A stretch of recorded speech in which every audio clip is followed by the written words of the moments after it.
This is a day of celebration or exhaustion, one or the other. One thing after the next thing after the next thing. I guess the good news is we're finishing at 4 o'clock.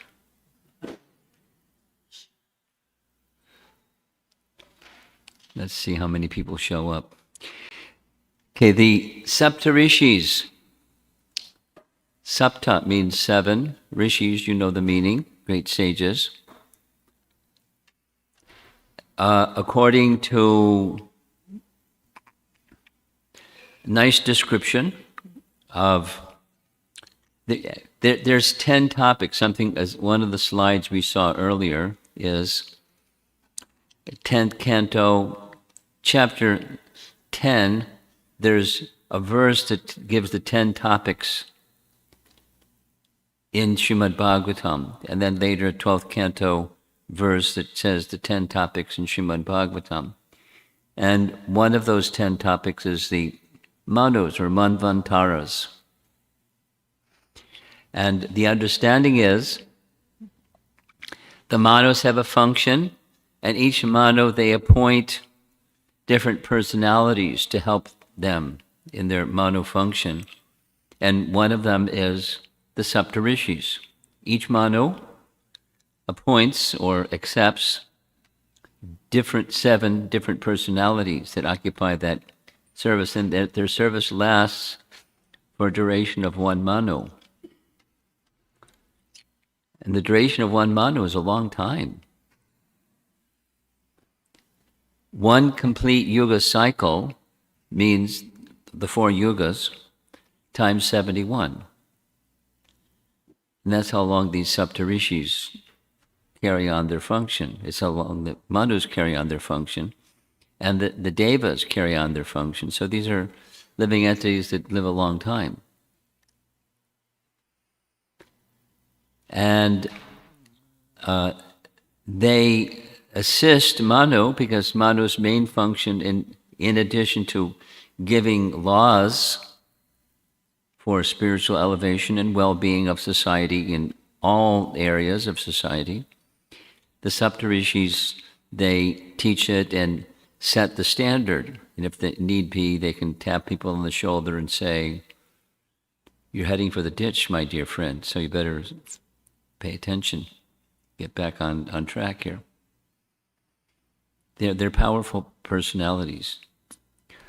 So we're going to hear about the 7 that are the personalities for this particular age, and it gives us a picture of the kinds of services and the kinds of qualities and characteristics of them.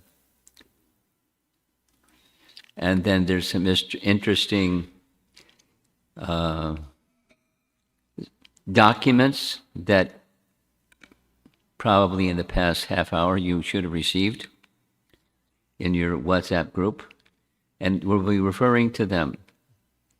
Probably not a good idea to referring to them while we're speaking, but after we're done, you can refer to them, because we have from 4 o'clock until you take rest tonight to go through the documents. There are 2 terminologies relevant to this whole situation. There's their ashram, and then the place where the Ganga split into 7 at their request. Here's a verse right straight from chapter 13, canto 1. Here in Haridwar, the Ganges split into 7 streams to please the 7 rishis who are performing austerities here. So by now you have a clear idea. Rishikesh is a really good place if you want to do austerities and get purification. And then the outcome is Hari Dwara. It's the gate to Haridam, to Vaikuntha. So the Sapta-rṣis, this is one of their places. Elevated personalities, they have different places of residence. Many of you, some of you, know about the Big Dipper. In Western astrology or astronomy, there's 7 stars in a certain configuration. It looks like a dipper, a handle of a dipper, and then the dipper. That's the planets of the Sapta-rṣis. in the celestial realm. And they don't just stay there, they're there, but they're also present in this particular region, in Hrishikesh, in Haridwar, performing austerities. So here's two photographs, the ashram of the Sapta-rṣis, and then there's the Sapta-sarovar, or the divisions of the streams of the Ganges, and there's a ghat where many pilgrims come at different times for purification, bathing in the Ganges at this special place, the place of the Sapta-rṣis. We saw this image already. Here's the image again. Vidura, pictured on the right, and Maitreya, pictured on the left, met in Haridwar and discussed topics of devotional service to Krishna. And it's a big section of Canto 3, and further description in Canto 4. It's a big, big section, because they covered many, many, many topics. One of the images that you saw before already, here we're seeing it again. This is from Canto 1, Chapter 13. Following Vidura's advice, here in Haridwar, on the banks of Sapta-rṣis, or divided by 7, 37 years after the Kurukshetra battle ended, Dhritarashtra engaged in performing the Agnihotra sacrifice and Ashtanga Yoga. So this is directly, that Srimad Bhagavatam says one thing, we covered this already. Mahabharata narrates it slightly differently, which is okay, because there's a number of situations like that. We'll cross some of them shortly.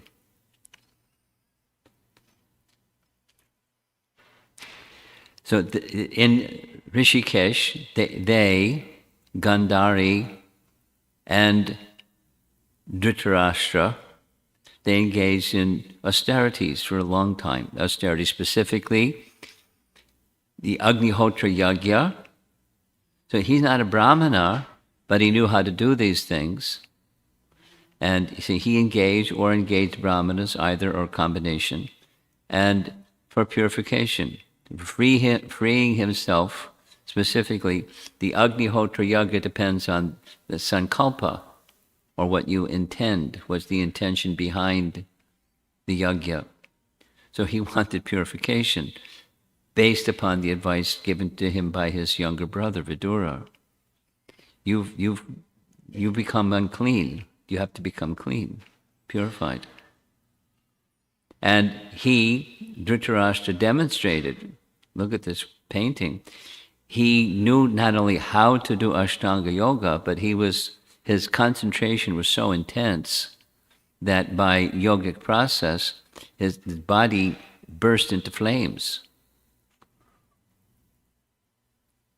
And there's no need for a funeral pyre, because that was it.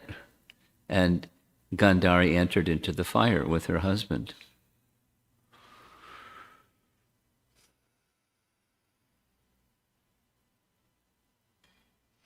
There's some detail, of course, it's differently described in Bhagavatam and in Mahabharata.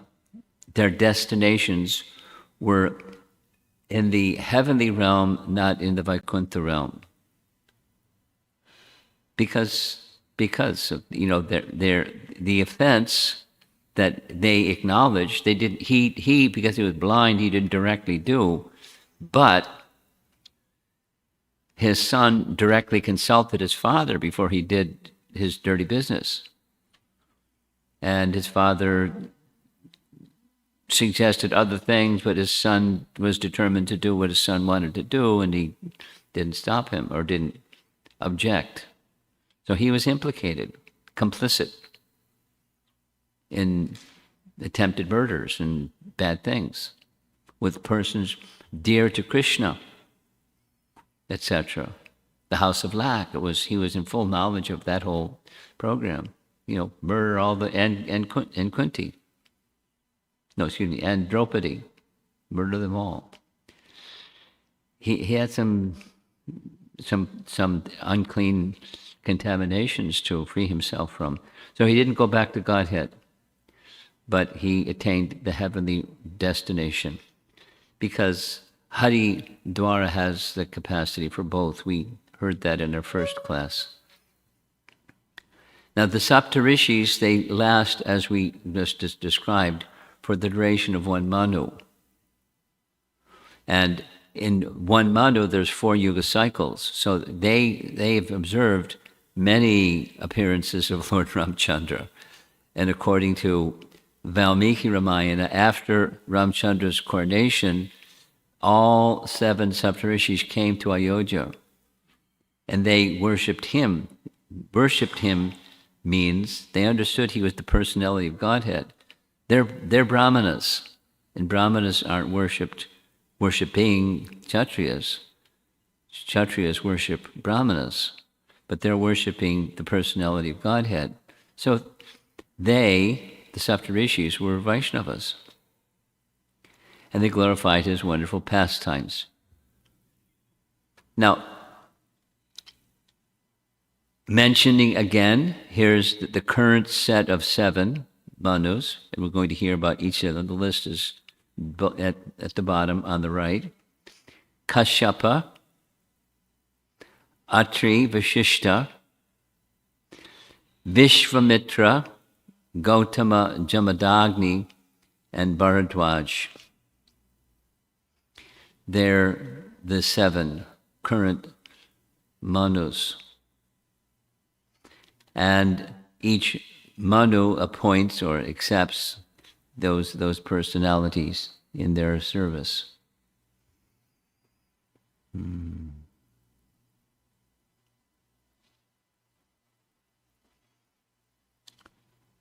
What's their service? Here's a list of things that they do as their service. In assistance to Manu, they're the ministers during the reign of each Manu, uphold the codes of Dharma by example, and they instruct others similarly. They instruct and guide kings how to rule according to the codes of Manu, the codes of Sanatana Dharma, the codes of Varnashram Dharma. When there's discrepancy, they step in. They have authority. They have purity. They have authority, and it's their service to keep things, at least in the upper realms, heading in a straight direction. According to Srimad Bhagavatam Canto 8, at the end of each Kali Yuga, they have a service to do, because have you ever thought about this? I hope you've thought about this. After Kali Yuga, we go way back to Satya Yuga.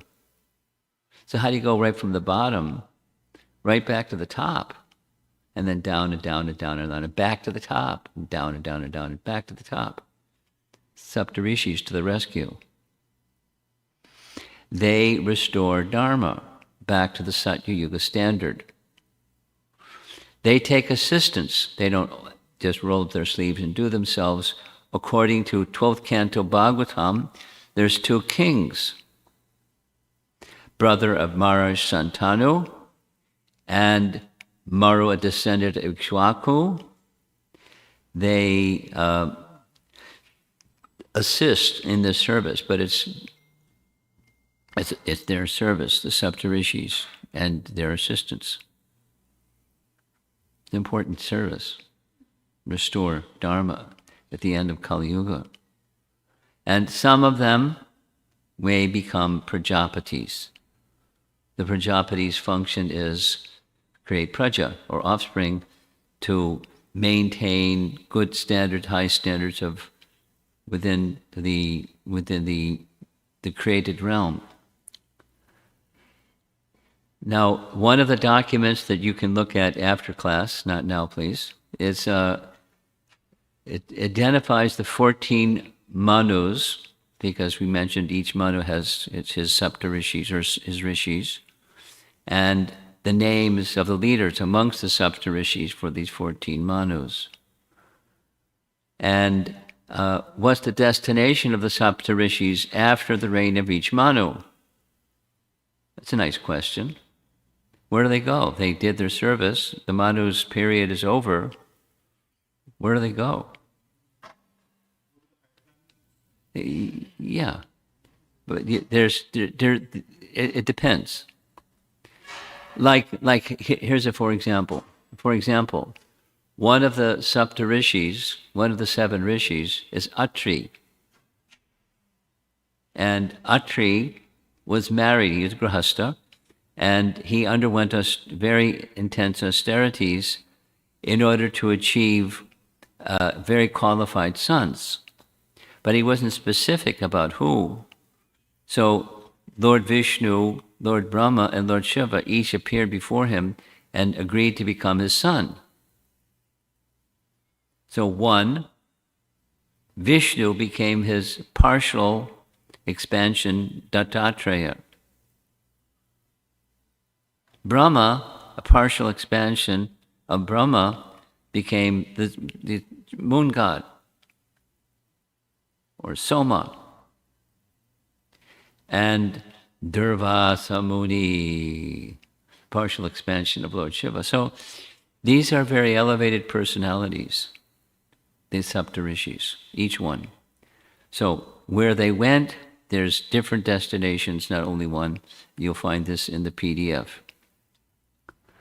According to Canto 1, Chapter 9, in the process of creating, filling up the universe that Brahma built, he has Prajapatis that assist him, but another method, certain sons were born directly from him without assistance of his good wife. And one of those sons was from his mind, and that was Atri, Manasa Putra, Atri Muni. We mentioned Atri Muni. We'll hear some more about Atri Muni shortly. This is just on the topic because it's connected to Haridwar. We're discussing the Sapta-rṣis and their ashram, and where the Ganges is divided into 7 streams at their request. Here's a verse from the chapter 10. You know, chapter 10 is the opulences of the Absolute, or Vibhuti Yoga. So one of the Vibhutis, the 7 great sages, and before them the 4 other great sages. Who's that? Kumaras.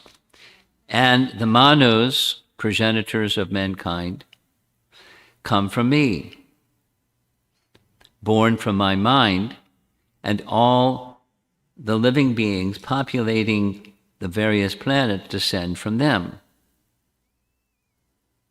So that's a function of the Sapta-rṣis, etc.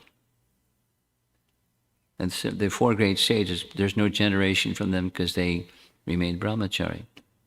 But they're directly from Lord Brahma. So now we're going through one by one. Kashyapa. Kashyapa had a very important function. He was the son of Marichi and Kala, husband and wife, and one of the sons-in-law of Prajapati Daksha. We already had Sati was one of the daughters. Another one is Kala. And Kala, one of Prajapati Daksha's daughters, was married to Marichi. Kashyapa was one of the Prajapatis, and he married 13 of Daksha's many daughters, including Aditi, Diti, and Vinita, as well as 8 additional wives. 8 plus 3 makes some missing. There's some math missing. 8 additional wives plus 3 doesn't make 13. Yes, it does. No, it doesn't. That makes 11. Something missing. I better check the math. 13 wives. He is the father of the gigantic bird Garuda. Now, how do you have a wife of Daksha giving birth to a bird?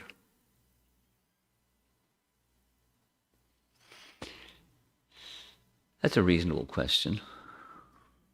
And the reasonable answer to the reasonable question is, these aren't ordinary ladies, or their gene pool was not just ordinary. They had the capacity to give birth to all kinds of living entities, not just human living entities. And that's the explanation. He is the father of the sun god, Vivaswan, and the father of Vamana. And the wife was Aditi. So he's an important person, Kashyapa. Prahlad came in his line, grandson of Kashyapa and Diti. Kashyapa and Diti had a son,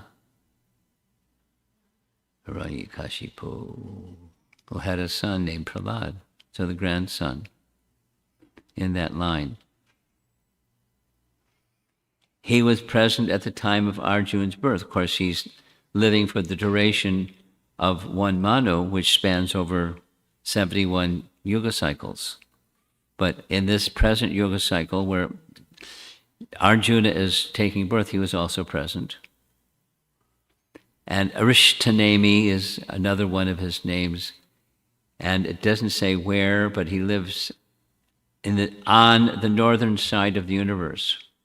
Not just up in the Himalayas somewhere, but so the northern side of the universe, the asterism, or the collection of stars, the Big Dipper. That's the northern part of the universe. Vertical, upwards.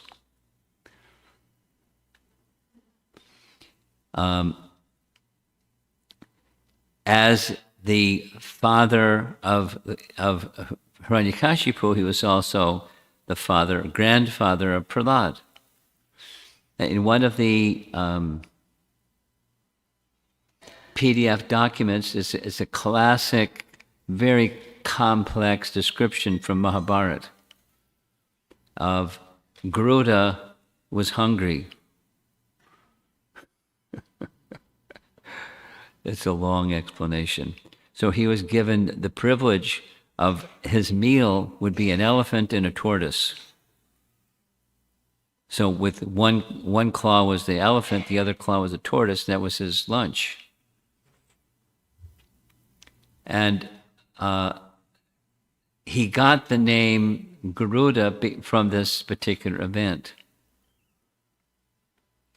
And it's a very long description. I was reading it, and I think I would need to spend a little bit of time more reading through what it says, because it keeps changing.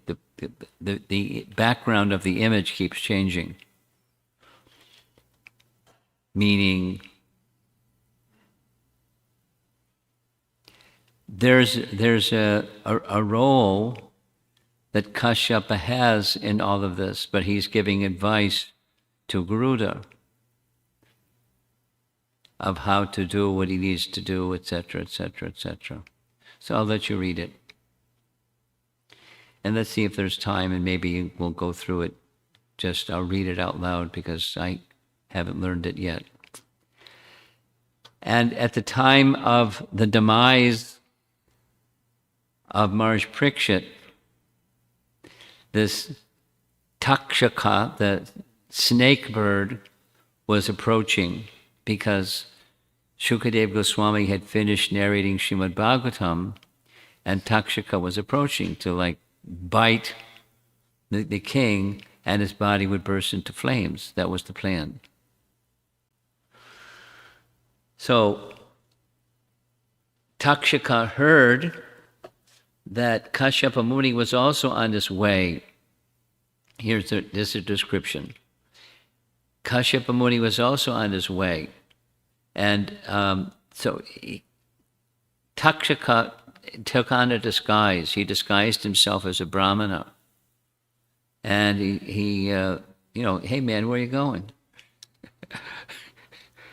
I have a plan to take part in this demise of Maharaj Parikshit. I have here some antidotes that when this snake bird comes to bite the king and he's poisoned, I can counteract the poison. And to the Brahmana, disguised Brahman who was actually Takshaka, wanted to check him out.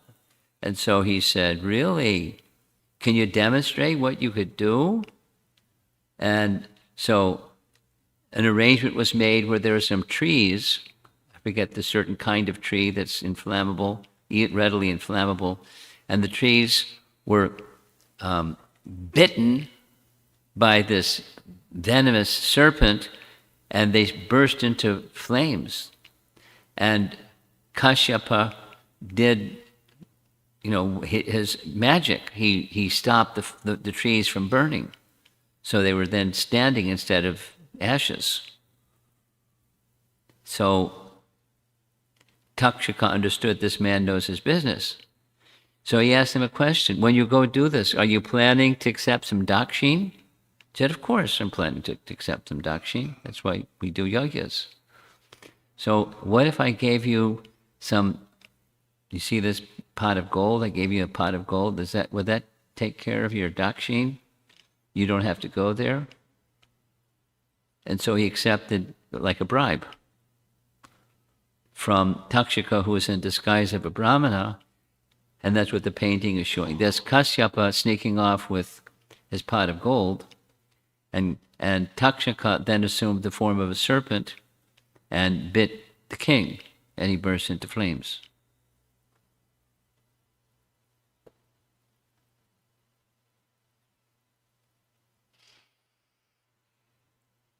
So that isn't like exactly notoriety, that's kind of infamy.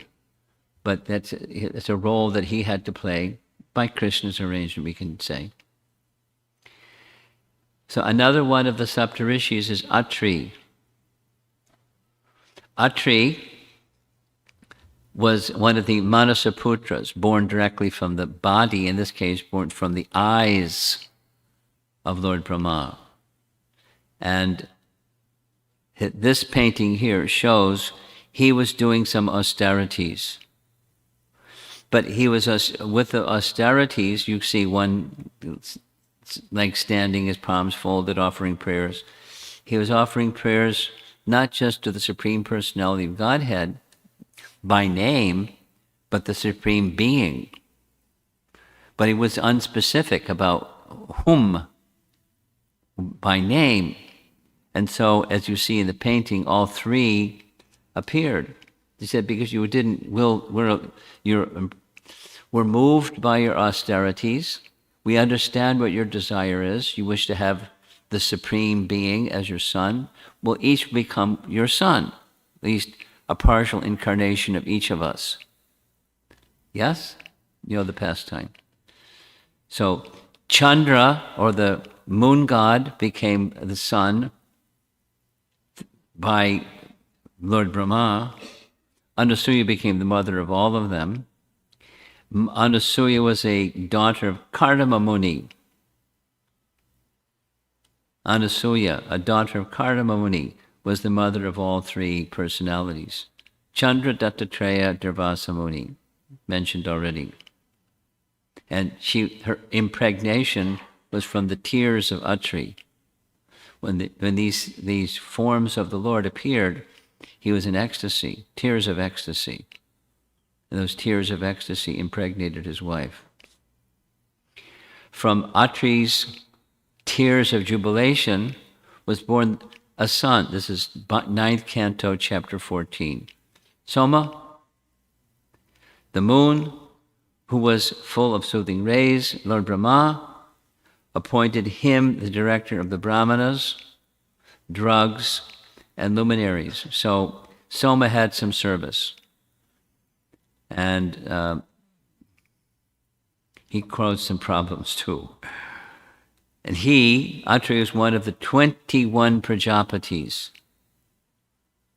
And he helped Maharaj Parikshit in his great sacrifices. So Atri, Muni, very busy, very important. Here's another BBT painting where Atri is engaged in austerities up in the North Country, and he sees these three personalities, the moon god, and Lord Vishnu, and Lord Shiva. And partial incarnations of each became his son. And here's the three, Brahma, Vishnu, and Lord Shiva. Here's a little illustration. Soma was a partial representation of Lord Brahma.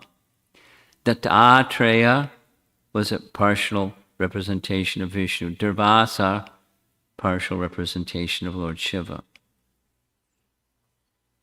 So there's the mother, Anasuya, and there's the three personalities assisting Anasuya. Now there's another PDF that you should receive that's another complicated description. This is Srimad Bhagavatam, but as you know, from time to time, Indra gets nervous. Somebody on earth is undergoing austerities or sacrifice or something, and he gets nervous. They may want to take over my post. So King Prithu was doing exactly that. He was 100 Ashvamedha Yagyas. When it came to 99 were done, Indra came and stole the horse. There's the painting. Indra came and stole the horse. And when Indra came and stole the horse, Prithu's son saw him and he started chasing him. And there's a detailed explanation of what happened. Because Prithu showed a different form, as if he was a mendicant. He was like disguised, as you see, he's dressed in saffron. Then Prithu's son didn't continue to pursue him. But Prithu's son was informed by Atri, no, that's a trick. He's stealing your father's horse for the 100th sacrifice. Go get the horse. And if you have to, kill Indra to get the horse. So in rage that he was cheated and deceived, Prithu's son went chasing after him. And when Indra saw that he was being chased after, he left the horse and disappeared. Just like poof, disappeared. And then it happened a second time, and the second time, again, Atri advised him, this is a trick, get the horse. If you have to, kill Indra. So again, he disappeared. So Atri had a role to play in Indra's stealing of Prithu's horse. And there's a PDF that gives the details. A very interesting back and forth narration.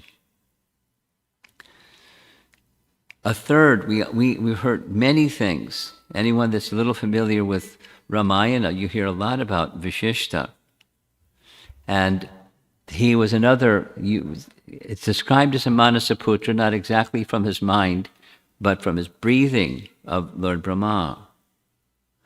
And both during Lord Ramachandra's reign and after, of course, he lasts for 71 yuga cycles, but he had a very important role to play in both Mahabharata and Ramayana. And there's sometimes a problem, there's always a problem, even in the celestial realm.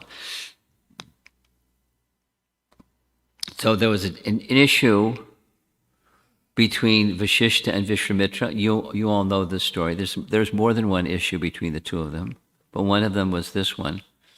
Vishwamitra was visiting, he was passing through the forest, and Vashishta received him very nicely and fed him and his whole entourage of other assistants. And Vishramitra wanted his cow. So he asked for the cow, and Vashishta said, I need the cow. I said, I can't give you the cow, because I use the cow supplies all the necessities so I can perform yajnas. So then he ordered his followers, soldiers, to steal the cow. Vashishta, just by glancing at the soldiers, they all burnt into ashes.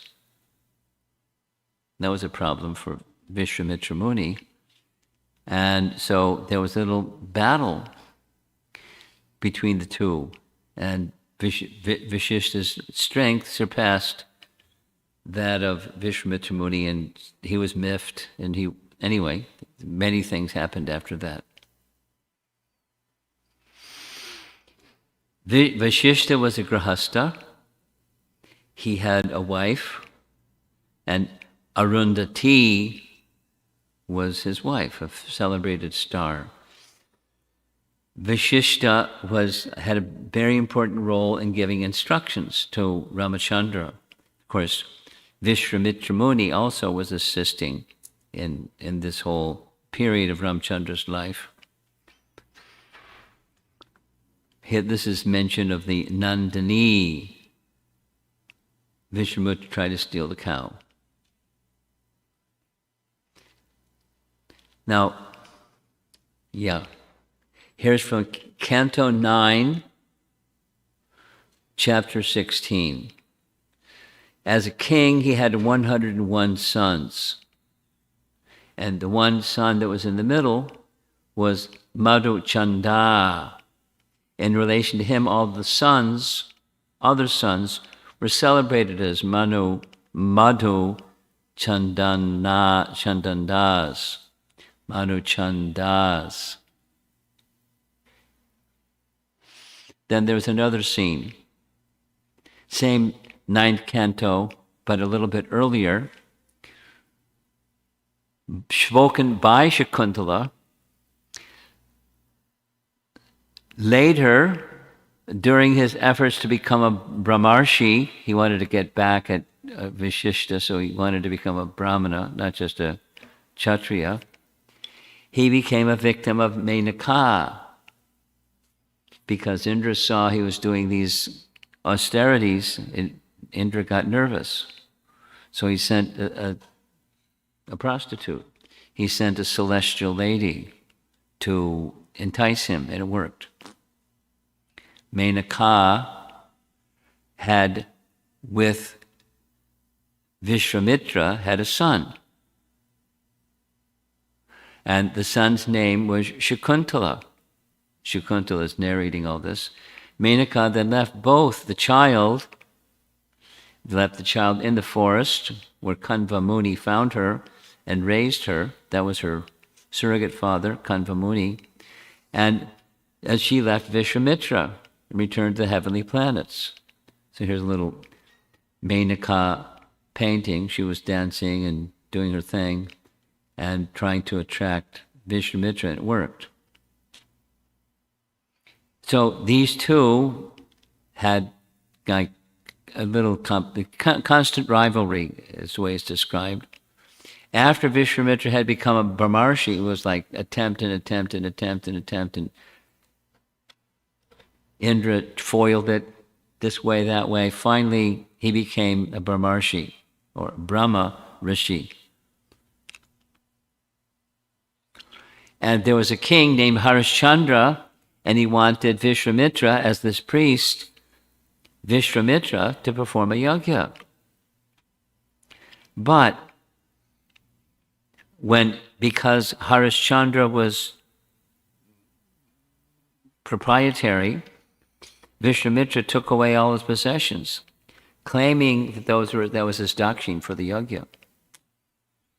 And this came to Vashishta's attention.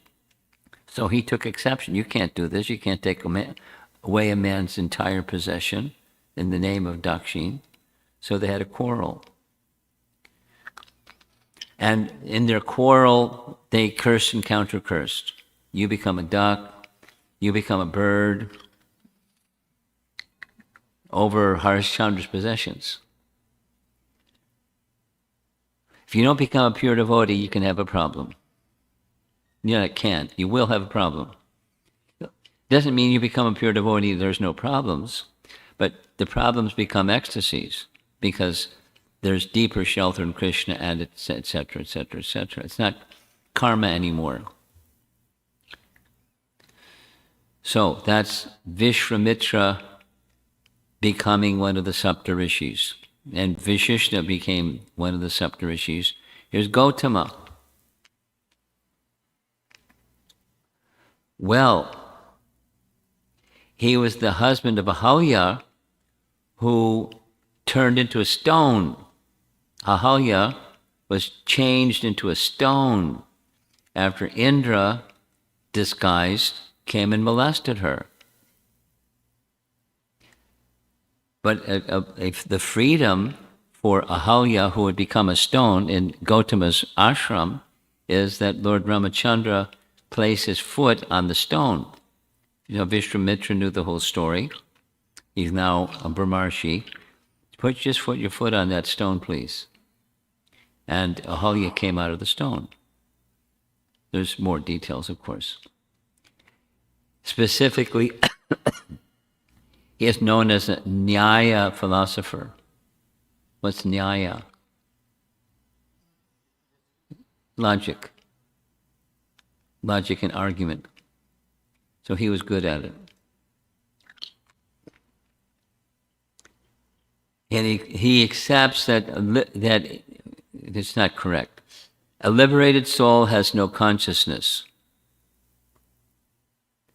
What?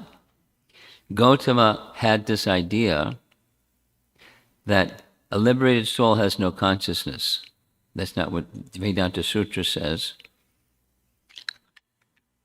In the Padma Purana, it is mentioned that Gautama advised Maharaj Ambarish to regularly hear Srimad Bhagavatam, which sounds very different than being a Nyaya philosopher that says there's no soul.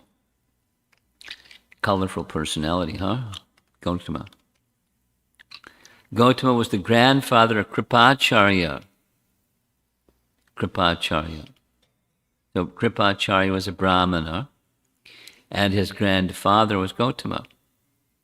So he gathered much of the skill from his grandfather and his ancestry. According to Chaitanya Charitamrita, Prabhupada writes, our family Gotra, our original genealogical line is the Gautama Gotra, the line of disciples of Gautama Muni, and our surname is De, Abhaycharan De. That's a family name. So there's the Ahalya becoming liberated. And we're about halfway through the list of 7. Jamadagni. We all know Jamadagni. Well, we should know Jamadagni. He's one of the Sapta-rṣis. And he was the son of a Muni named Richika Muni and Satyavati. And his grandfather, Gadhi, from the maternal side, and from his father's side, is Bhrigu.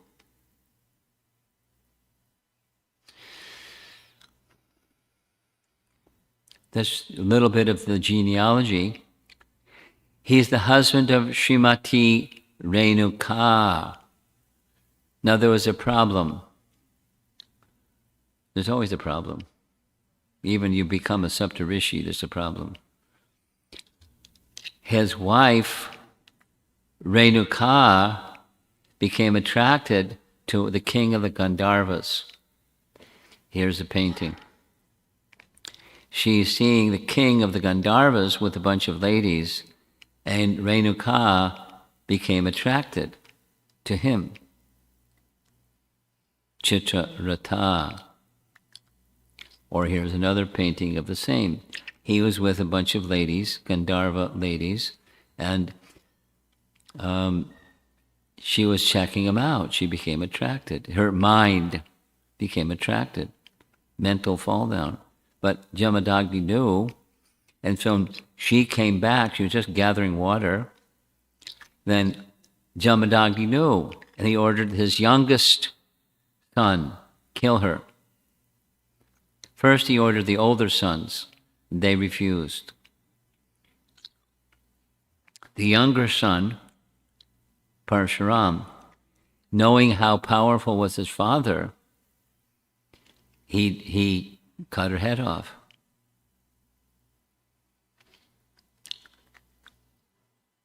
Parshuram, knowing the power of his father, was practiced in meditation and austerity, immediately killed his mother and brothers. Yikes.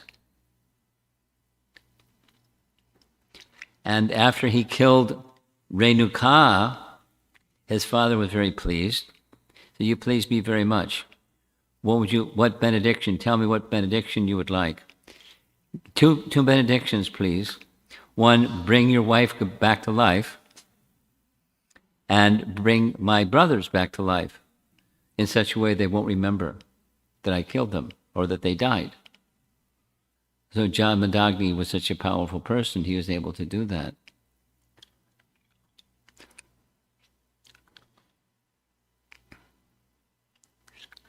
That's what this text is saying. Then, the next encounter, there was a king named Kartaviryarjuna. And Kartaviryarjuna, he was a demon, and very powerful.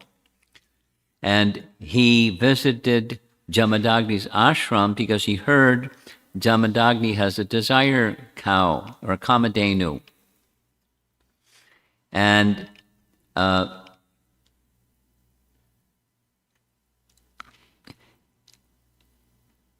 when Kartaviryarjuna stole Jamadagni's cow, Parshuram chased after him and chopped him with his chopper. He cut off his 1,000 arms and he cut off his head. That was the end of Kartaviryarjuna. There's a lot of paintings of Parshuram letting him have it. So when he brought back the cow, the father was very happy. But the sons of Kartaviryarjuna were very unhappy. And so many of his sons, they came to the ashram of Jamadagni and they killed Jamadagni while he was meditating.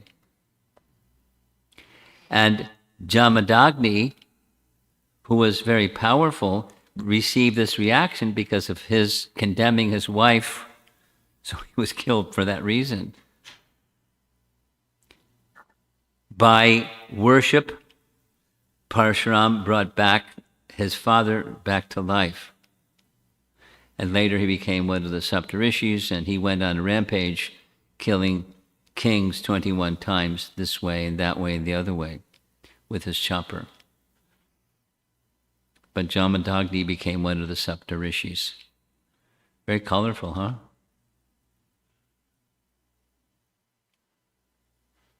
It's history. It's not an intriguing story. It's an intriguing story, but it's more than that. It's history. Bharadraj Muni. We know Bharadraj Muni, in part, I know of him, because he was a direct assistant of whom? Bharadraj Muni was a direct assistant of the author of Ramayana, Valmiki. Bharadraj was his assistant. Yes? Yes. But he lived a long time. He was present for the birth ceremony of Arjuna when it was pronounced what Arjuna would do.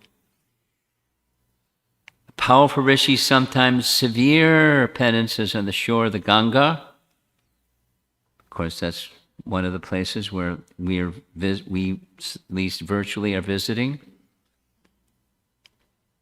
And he has an ashram that's still celebrated in Prayag, another place where the Ganga flows. Some say Dronacharya is his son. It's an interesting way of saying perhaps maybe. You don't say perhaps maybe. Some say. His birth is described directly in the Bhagavatam, Canto 9, Chapter 20. The chief priest of the demigods, named Brihaspati, was attracted by his brother's wife,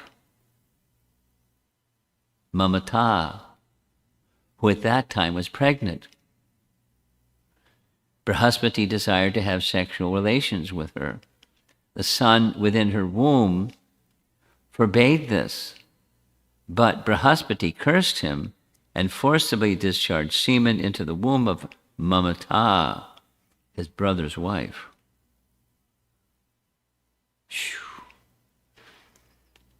Not nice. And according to the Ramayana, directly Bharadwaj was a disciple of Valmiki, and therefore he was with Valmiki in the Ramayana.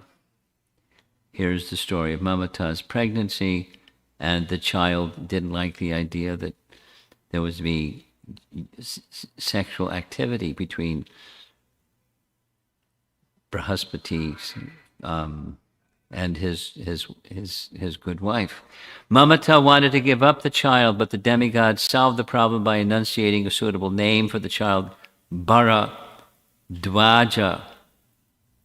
a son born of illicit sexes called Dvaja.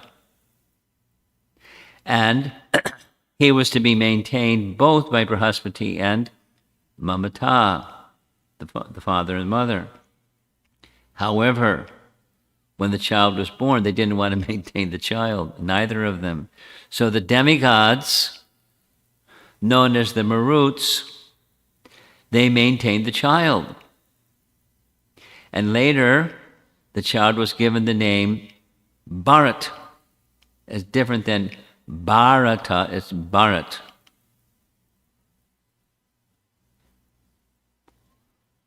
And the child was given to Maharaj Bharat, who was very eager to have a son. And this child, Bharat, had some unique features. The son of Shakuntala, but from his childhood, he was so powerful that he played with lions and tigers. And they liked it. They liked him. He liked them. There was no problem. Therefore, Sarva Dhamana was a name, a second name given to Bharata. I skipped a little bit, that Sanatana Goswami was from that line also. The Sapta-rṣis are said to have performed austerities at their ashram in Haridwar, while they have their distinct planets below Dhruvaloka, this Big Dipper, or known by different names in Sanskrit. So there's a little research document that shows the relationship between these two places, the earthly realm where they did austerities and the heavenly realm where they reside. So there's a document that describes all that. You get a sense, there's a lot of research that went into each one of these presentations. The very first one, the document of the research is that thick.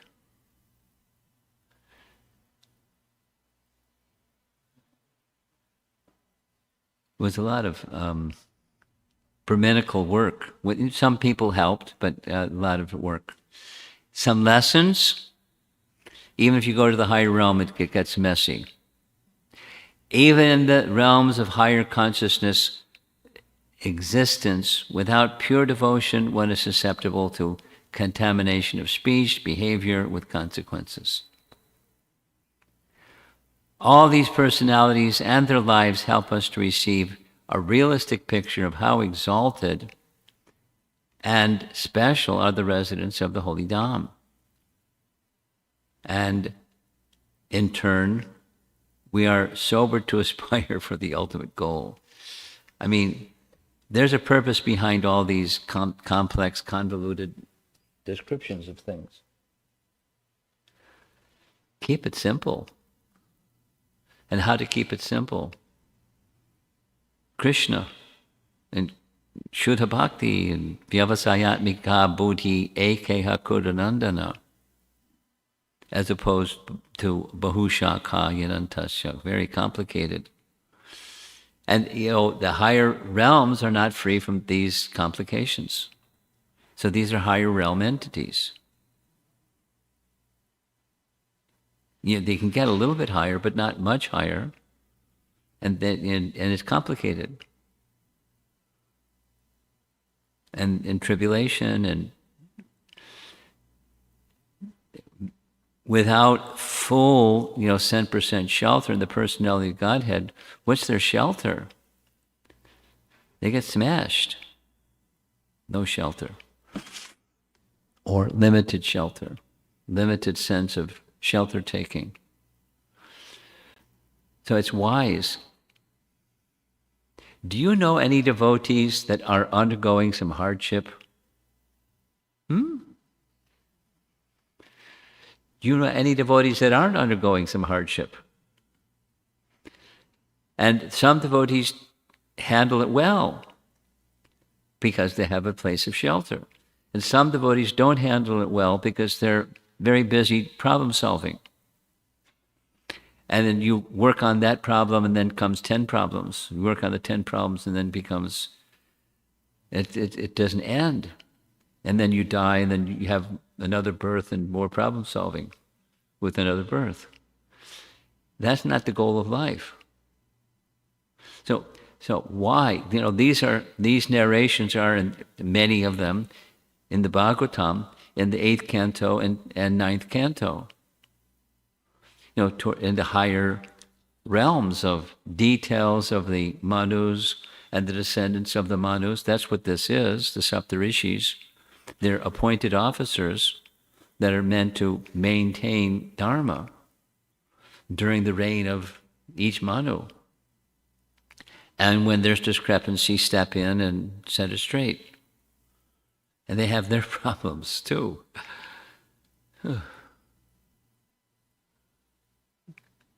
Is there hope? Yeah. What's the hope?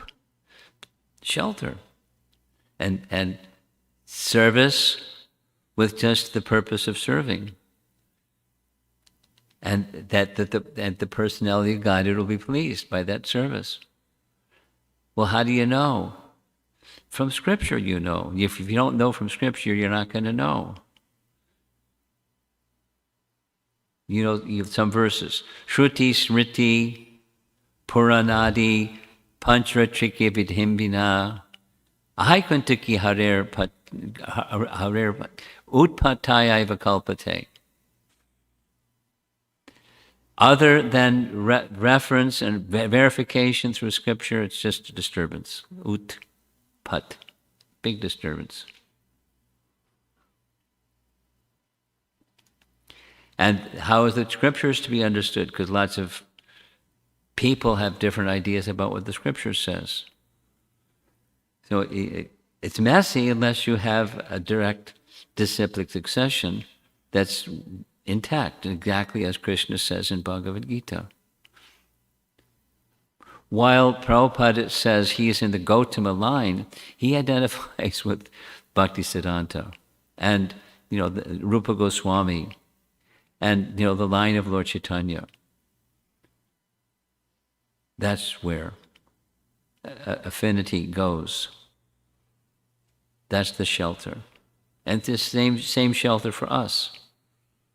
It's one of the outcomes, for me, one of the outcomes that I would like to communicate and like to take with me is how ultimately important it is to have strong spiritual connection with disciplic succession to lift us from the complexities of different ideas and different problems and different circumstances. And the material world is unlimitedly complex.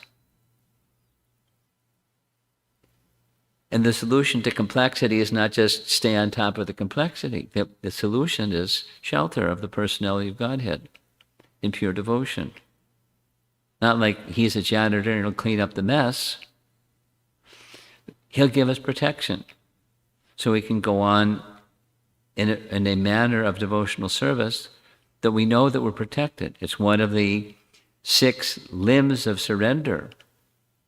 Rakishatiti Vishvaso. I'm being protected. Goptritvevar, I'm being maintained. I don't have to worry about protection and maintenance. I have one thing. The personality of Godhead is to be pleased. Bhakti. That's our protection. And is it real? It's really real. And the other thing is it's really false. It's illusory. Shelter. No real shelter elsewhere. I mean, it's not harsh condemnation, it's just reality. We have shelter. We have access to shelter through disciplic succession. And somehow or another, here we are. Instead of so many other millions of people running around doing whatever they're doing, partying or something. Here we are with a place of shelter. Okay. There's like 20 minutes, 24 minutes until the bell rings. And then we're going to go to whatever the other things are that we're going to do for the rest of the afternoon. Let's see if there's some discussion. I see some hands up already.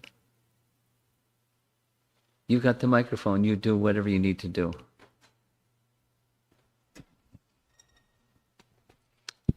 Hare Krishna, Guru Maharaj. Thank you for nice class. My question is, we have our original Gotra, and then devotee, when he takes an initiation, his Gotra becomes Achyuta Gotra. Yes, right. And then what about their children who are not initiated? What is their Gotra?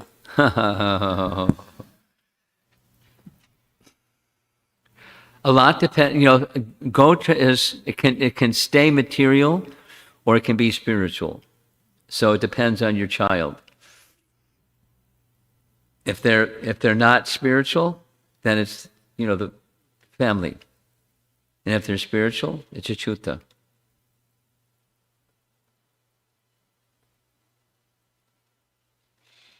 Next. Hare Krishna, Gurudev. Thank you. So, one of the Sapta-rṣis, the second Sapta-rṣi was Speak Atri. slowly. Yeah. Atri Sapta-rṣi was also Prajapati. I'm listening. So, during his time, who was the Sapta-rṣi?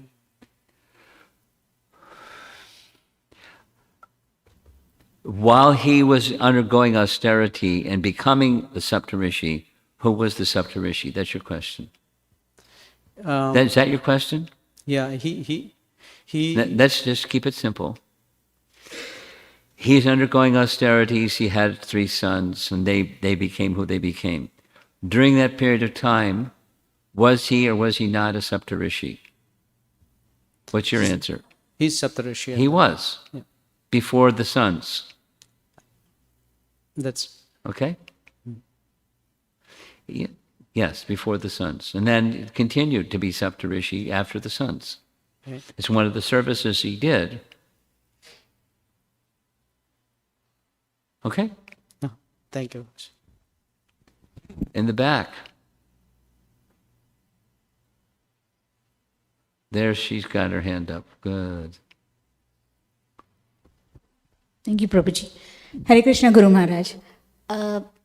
When I listen to the stories about three mainly, Gautama Muni, Jamadagini Muni, and Brahaspati, and some of the acts they had done, it's quite bothersome when I look at what they did, especially because they are so elevated personalities, But- and then they are cursing someone.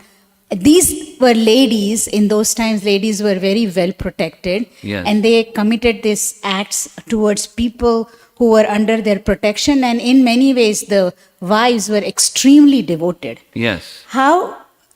And then when you also want to glorify them and think of them Sure. very highly, it's very hard to Continue doing reconcile. that.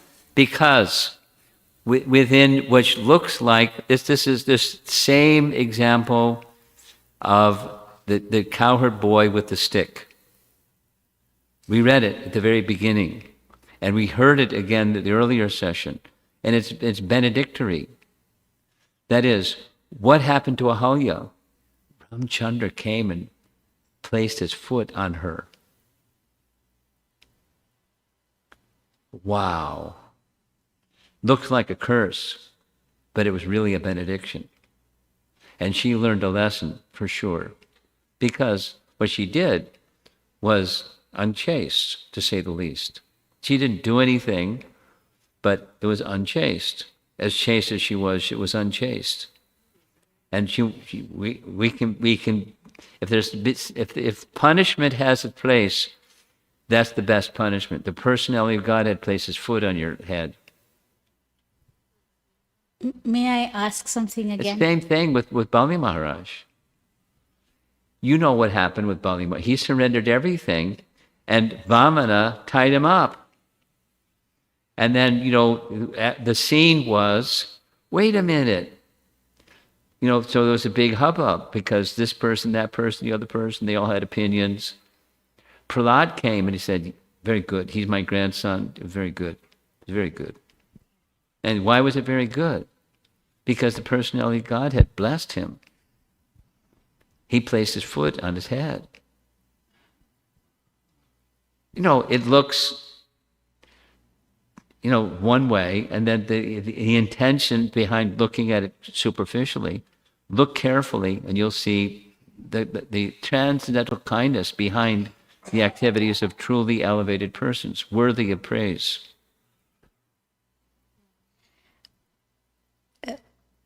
Keep Just going. trying to understand where Ahalya is, what you mentioned, that Ahalya was, while she was chaste, she committed an act which was unchaste. Yes. But it was no fault of hers because someone impersonated her husband and she could not recognize it. So how can we understand that she's unchaste when she didn't do anything, unlike Renuka, where she did get attracted momentarily, mentally. But for Ahalya, I always had this question, that why was she punished for something that she really didn't commit knowingly?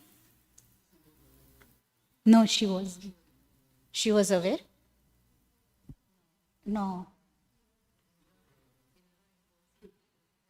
Yeah. Leaving aside, she did or she didn't.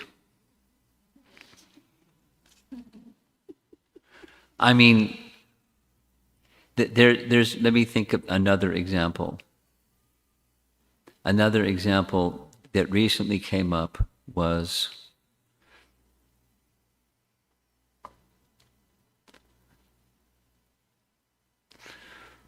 one personality was attracted to a female, and she went away, and he appealed to the devas, and they supplied someone that was not her. But it was supposed to be her, but it wasn't her. It was a look-alike, and then he realized it wasn't her. You intimately associate with someone, and you realize it's not the same person.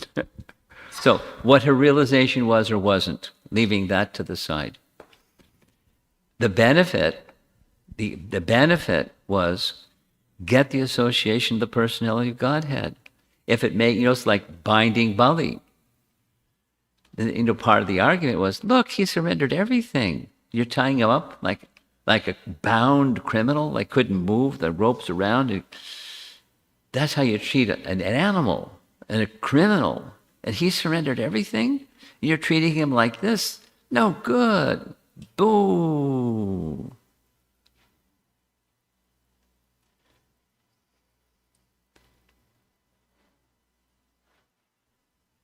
And when Bali spoke, Bali spoke, and then Vamana spoke. I just wanted you all to see. So for different purposes, I wanted you all to see. Just see what the mind is of this man. I'll become his doorkeeper, and give him a place of residence, and I'll guard his door. And Ravana came to come in, and he kicked him. And he went flying in the air. So the protection of the devotee is always there. To the external eye, it may look otherwise. Don't look with the external eye. The exaltedness of exalted persons is exalted. We may not see it. That's okay. Exaltedness is there. So here's a different story, but it's related. I told this about the serpents. Remember that story, Bhaktisiddhanta and the serpents? You know that story? Prabhupada was visiting his spiritual master at his headquarters, Chaitanya Gaudiya Math. And there was a scene where there was a cobra zooming around the courtyard of the place. And, Bengalis were making a lot of Bengali kind of sounds, screaming and, this and that. And Bhaktisiddhanta was up on the second floor. He looked out to see what's all that clamor about. They saw they were chasing a serpent. And he said, loud enough so everyone could hear, "Kill it." And Prabhupada was visiting, and he heard it, and he was disturbed.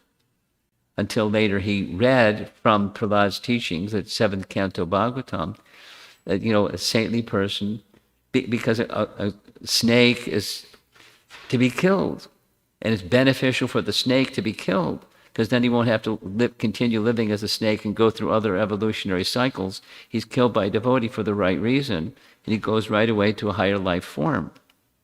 It's good for the snake. It's good for the scorpion. It's good for the person who did it, abiding by Scripture. So, supposing one doesn't know Scripture, supposing you don't know the purpose behind Gautama doing what Gautama did. But if you don't doubt the person, you try to understand, how is this a benediction to Ahalya? There was a benediction. Now, is Gautama a pure Vaishnava that only does what is the ultimate good? That's another question. So was it out of retaliation and, being a nasty man, that although you were deceived, and now you're the victim of deception, so I curse you? If that's it, then that's not to be praised. If there's something deeper, maybe there is something deeper, let me consider, rather than with my arms across my chest saying, harumph.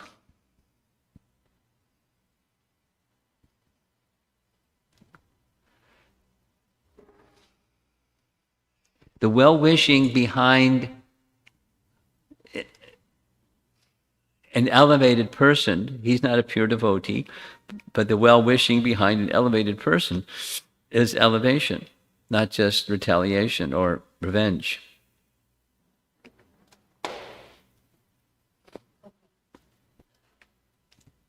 And it looks like we have 10 minutes remaining.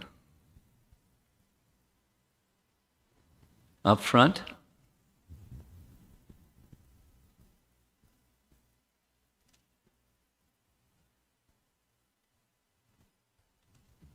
Hare Krishna Guru Maharaj. All the occasional fall downs that were listed in some of these slides, do they all come under the apichet suduracharo category in the Bhagavad Gita?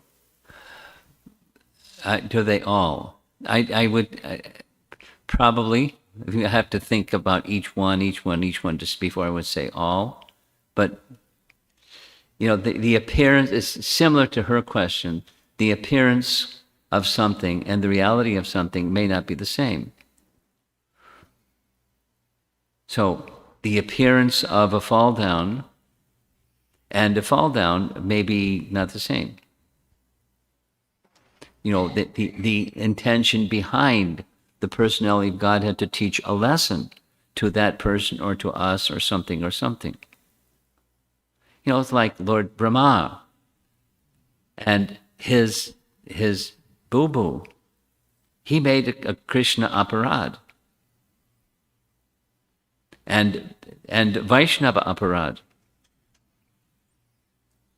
It was 3 strikes and he's out. But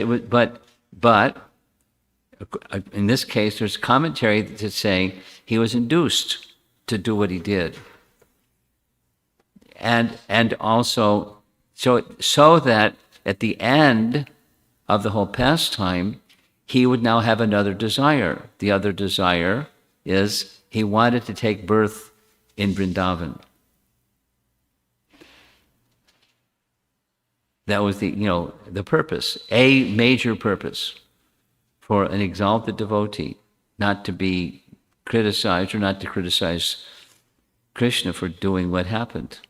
He was invited into a wonderful pastime. Srila Prabhupada ki jai.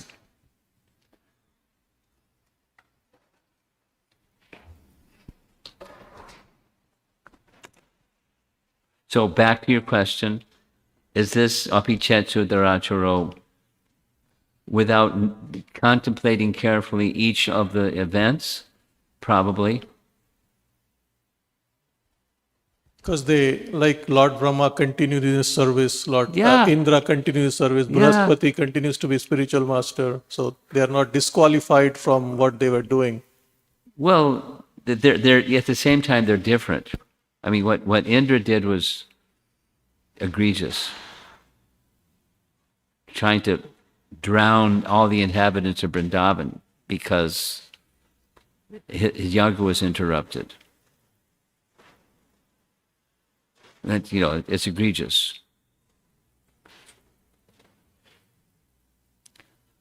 Okay. Anyone else? Yes. Morning, From the morning?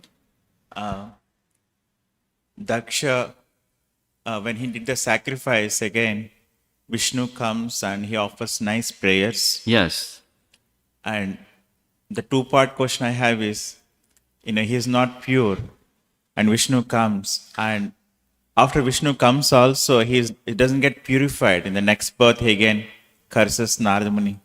So, could you please help me? Well, purified doesn't mean that tendency is taken away. Purified can mean the reactions for past misdeeds are taken away. But tendency to do something similar in the future may or may not be taken away. Depends.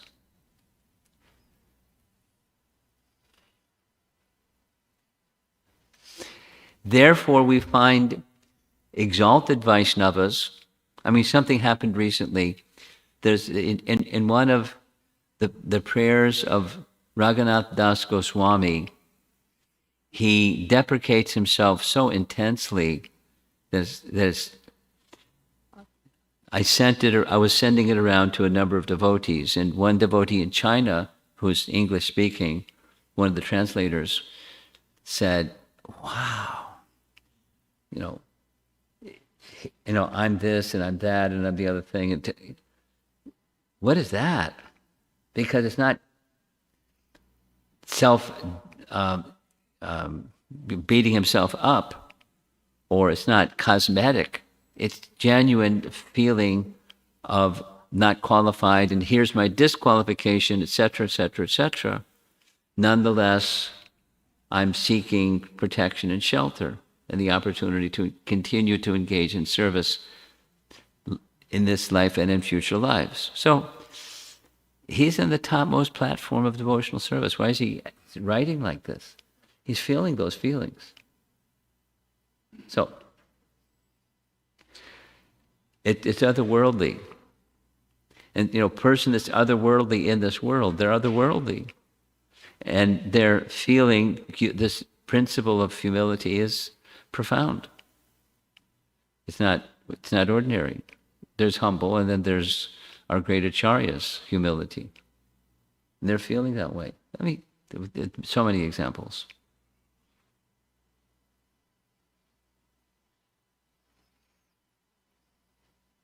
Okay, looks like we're finished for the day. Yes?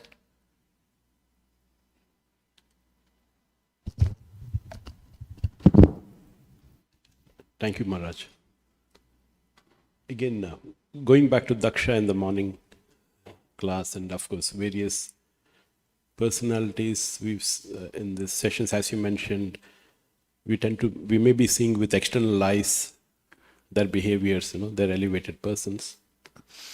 So my question is, as we go through, I'm talking of practicing devotees, as we go through the anartha nivritti process,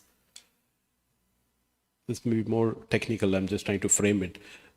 Does this whole, at least the pride thing which you said in the morning, quick formula, impure Yes. heart plus Yes. fruits of piety, it's very easy to understand that. So as one goes through the next stage, which we call it Nishta and Ashakti and Bhava, is this whole element of pride or contamination related to a certain stage? Like once they reach a certain stage, they go. There's more or less, but always. And though it's less at the higher stages, but it's there. And more in the lower stages, but it's there in all stages. Yeah.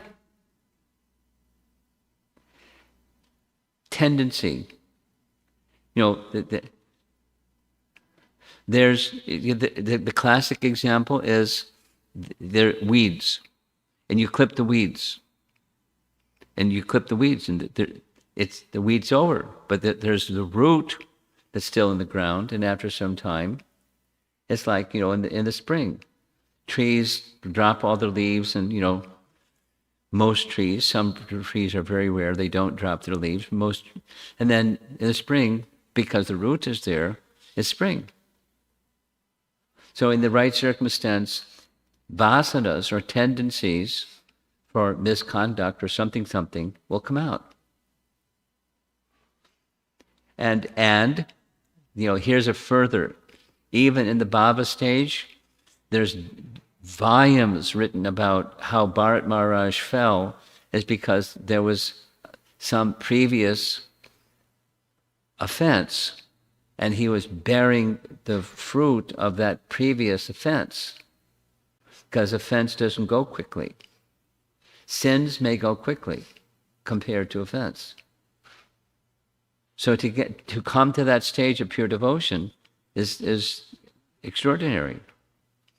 And it requires a lot of mercy. It requires a lot of effort. It requires a lot of mercy. Both. Does that answer your question? Just for fun, because there's 3 minutes, I'm going to read a document that you will have in your WhatsApp group. This is how Garuda got his name. Garuda got his name. In Satya Yuga, this is the document that you have. Daksha gave 13 of his daughters in marriage to the great sage Kashyapa, and among them were Kadru and Vinita of the 13. Kashyapa soon became very pleased with both these wives, and so he decided to offer them benedictions. Kadru expressed her desire to have 1,000 splendorous snakes as offspring. Vinita responded, I want 2 sons that will surpass his co-wife's children.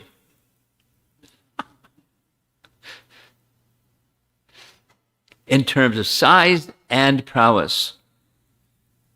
Kashyapa said yes to both. The 1,000 sons were born, and Kadru delivered 1,000 eggs, Vinita 2 eggs. All the eggs of, what happened here? All the eggs were put into warm vessels, and after 500 years, those that belonged to Kadru hatched, and out came 1,000 baby snakes. With Vinita's 2 eggs, nothing happened. 500 years passed. She became anxious. So she broke open one of the eggs, and inside she found an embryo having its upper part developed, but the lower part a mere lump of undeveloped flesh. The child within the egg was very angry at having been prematurely brought into light of day, and so he cursed his mother, saying, "Oh, foolish woman, in the future you shall have to become a slave as a reaction to disturbing me like this. If you are patient enough to wait for another 500 years without breaking the other egg, then the illustrious child who comes out will deliver you from your plight." She waited another 500 years. And suddenly Garuda burst from that second egg of Vinita. As soon as he was born, the gigantic bird left home.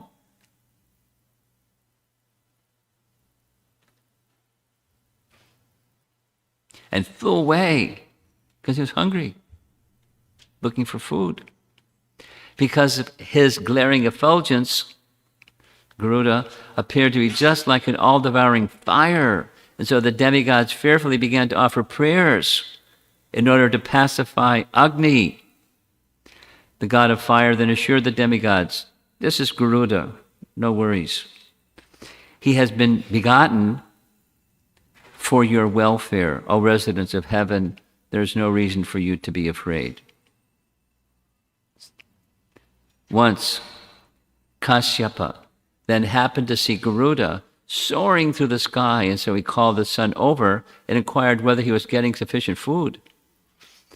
Garuda replied, "I'm on my way to heaven in order to take a pot of nectar by force. In this way I shall be able to release my mother from the bonds of slavery."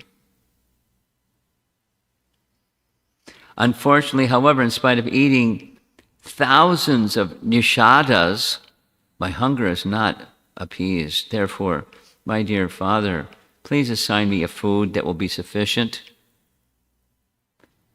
So the assignment was, Kashyapa said, "There's a sacred lake. You'll find an elephant and a large tortoise.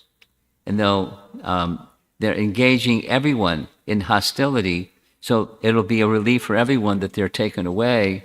So please do the needful." And here's the story of how they came to be. This is, Mahabharata. There was once a rishi named Vibhavasu, who was exceedingly wrathful. He had a younger brother named Supratika. However, Supratika did not want to keep his wealth jointly with his elder brother, so one day he approached Vibhavasu, their father, and said, "With your permission, I would like to keep my money separately from now on." Vibhavasu replied, "My dear younger brother, this is not a good idea, for by so doing your wealth will become a cause of enmity between us." Supratika ignored his elder brother's advice. Then, when Vibhavasu saw his younger brother's disobedience, he became very angry and cursed him. "May you become an elephant." And Supratika, "May you become a tortoise." So the two brothers became cursed. Thus, due to enmity created by wealth, Supratika became a gigantic elephant, 12 yojanas in circumference. 1 yojana is 8 miles. 12 yojanas in circumference. That's a big elephant. And Vibhavasu became a huge tortoise, 10 yojanas across. In this condition, the foolish brothers continued their hostilities within a great lake that is nearby. So you go there and you can get your meal. Garuda then departed, and when he came to the lake, which had been described by his father, he swooped down and seized the 2 beasts. Remember the image? Garuda's flying away with a tortoise and an elephant. Garuda's really big, right? Because how he's going to pick up those. So then, after soaring high into the sky, Garuda went to a place called Alamba, desiring to alight somewhere in order to enjoy his meal. Then there, Garuda saw many celestial trees with golden branches. However, as he approached them, it appeared that their branches would break simply by the force of the wind created by his powerful wings. Indeed, Garuda could see that the trees were exceedingly fearful. And so he concluded, on looking for a place to land, he came to a place where there was wonderful trees that had branches made of gems and fruits that were made of gold and silver. Among them was a large banyan tree, who said to Garuda, "You may sit upon this large branch of mine, which extends for 100 yojanas. Rest a while, and while peacefully eating your prey." Complicated, huh? However, as soon as Garuda alighted upon the banyan tree, the branch broke off and began to fall down to the ground. Garuda then saw 60,000 tiny Valinikyas, hanging head downward from this branch in order to perform austerities. Being afraid for their lives, Garuda quickly grabbed onto the branch with his beak. So he's got claws and now his beak. Out of his appreciation for this heroic feat, the rishis gave Garuda the name which means the bearer of heavy weight, Garuda. Garuda continued to soar through the air with the branch in his beak, but he could not find any resting place so that he could put it down. You have this document. You can read it. Finally, Garuda returned to Gandhamadana, where his father was engaged in performing austerities. Kashyapa then addressed the Valakiryas with very sweet words in order to pacify them. And then he requested the sages to act in such a way as to benefit his son. In order to honor Kashyapa, the Valakiryas immediately abandoned the branch upon which they had been hanging and then departed for the Himalayas to continue their execution of austerities. Really complicated. Garuda then inquired, "My dear father, where should I dispose of this enormous branch so as not to harm anyone?" In response, Kashyapa pointed to a barren mountain peak in the distance and said, "There is a suitable place where no damage will be caused." Racing at the speed of the mind, Garuda instantly reached that place, and after letting go the tree branch, he sat on the mountain peak in order to enjoy his feast. By eating the elephant and the tortoise, Garuda became very satisfied, and with renewed strength, he quickly departed in order to accomplish his formidable mission.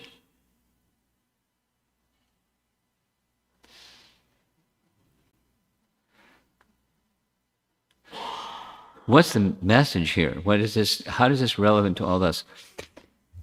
In the upper realms, there's problems.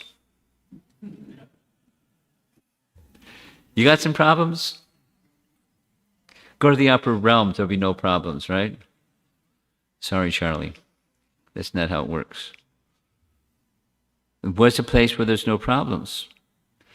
When you have complete shelter of the personality of Godhead, and what's the problem becomes an ecstasy, and the ecstasy becomes an ecstasy.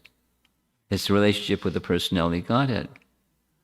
Is there such a place, or is that fiction? None of this is fiction. It's lessons to help us understand there is a place of real shelter. And austerities isn't the solution, and licentiousness is not the solution. Bhakti is the solution. Higher realms exist. Lower realms exist. You can experience it just, travel a little bit. I travel a lot. It's like there's lower and higher. And there's higher than the 3 feet of well. There's some really amazing places that we're probably not in this lifetime access. Maybe another lifetime, who knows? There are other realms. And what's desirable? And how do you get there? So if it's on the spiritual side, it's the principle is simple.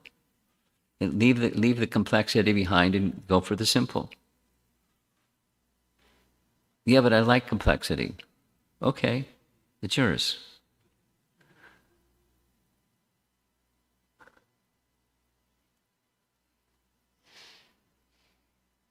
And it's a little bit like Lord Shiva advising Sati, don't go there.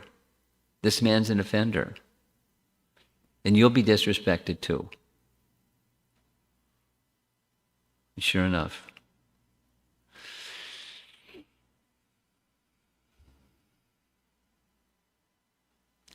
Okay, so we're past time. So I guess I get some demerits for reading for this little passage. So, but it gives you an idea of what's in your WhatsApp box.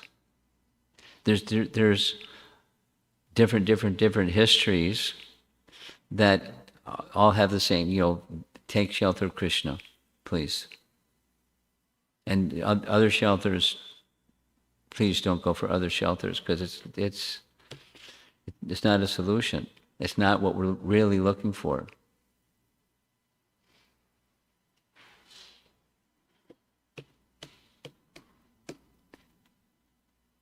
Srila Prabhupada ki jai.